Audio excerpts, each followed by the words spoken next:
Ja, hallo Leute, hier ist der Lower Coach. Lower, the Law of Attraction, das Gesetz der Anziehung, das auf jedes Individuum wirkt, so wie die Schwerkraft des Planeten Erde auf jedes Individuum wirkt.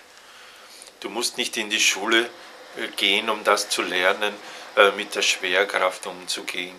Spätestens als du gehen gelernt hast, hast du gemerkt, wie die Schwerkraft auf dich reagiert. Das Gesetz der Anziehung hast du auch nicht in der Schule gelernt, obwohl es nicht schlecht gewesen wäre, wenn dir jemand das gesagt hätte, dass deine eigenen Gedanken, Gefühle und Überzeugungen Vibrations erzeugen und dass dein Körper und deine Mitmenschen darauf reagieren. Dann würdest du wahrscheinlich von Anfang an mehr Verantwortung übernehmen für dein eigenes Denken, für deine Bewusstseinsinhalte. Aber wie auch immer, du kannst jetzt neu starten, egal wo du dich gerade befindest. Dir kann Diagnose gestellt worden sein, dass du nur noch 4 Wochen zu leben hast, und es ist völlig wurscht. Du kannst regenerieren, du kannst dich jetzt neu fokussieren und neu orientieren. Finde Gründe, Frieden zu schließen mit deiner Jetzt-Situation, wie auch immer sie gerade aussehen mag. Finde Dinge, die du wertschätzt, an dir selbst, an deinen Mitmenschen, an deinen Mitgeschöpfen, an der Welt. Schau, dass du in die Wertschätzung hineinkommst. Das ist die stärkste energetische Verbindung, die du aufbauen kannst mit deiner Quellenergie.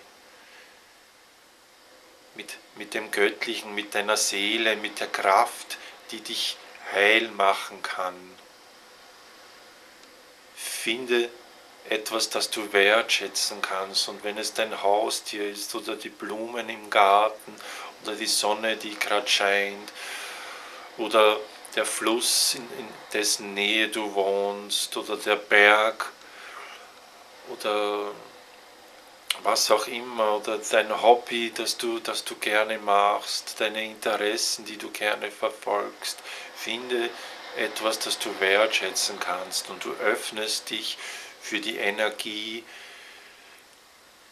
die das Universum erschafft. Wertschätzung lässt die Energie zwischen deinem nicht physischen Teil und deinem körperlichen Teil am stärksten fließen. Bleib im Fokus in der Wertschätzung, lass dich nicht rausbringen von Arztdiagnosen, von negativen Menschen in deiner Umwelt. Bleibe in der Wertschätzung. Unterhalte dich nicht mit Leuten, die kritisieren und sich selbst für wertlos halten und auf anderen herumhacken oder sonst irgendwas, oder andere für minderwertig sehen, damit sie selbst irgendwie glauben, sie sind mehr wert. Lass das alles los. Gehe in die Wertschätzung hinein und bleibe den ganzen Tag drinnen.